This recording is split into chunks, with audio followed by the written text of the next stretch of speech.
పరమశివుడి కోసం వేల ఏళ్లు తపస్సు చేసిన పార్వతి ఆమె శరీరం నల్లగా మారిపోయింది.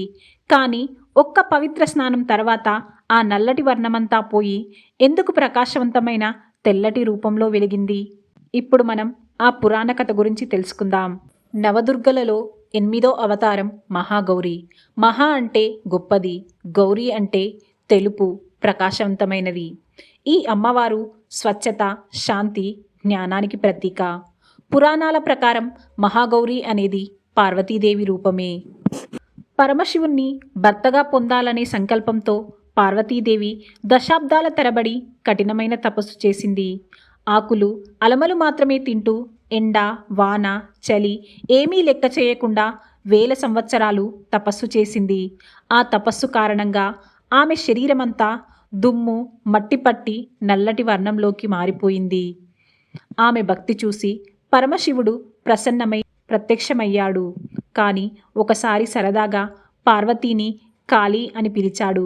ఆ మాట విని పార్వతీదేవి హృదయం నొచ్చుకుంది. అప్పుడు బ్రహ్మదేవుడు ఇచ్చిన సలహాతో ఆమె మానస సరోవరంలో స్నానం చేసింది.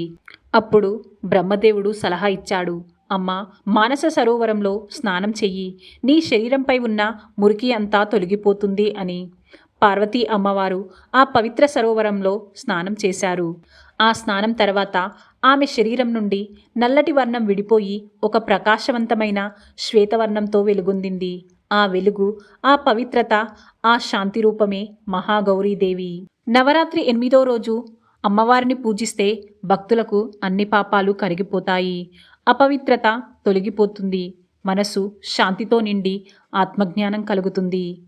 ఇదే మహాగౌరి అవతారం వెనుక ఉన్న అద్భుతమైన పురాణ కథ.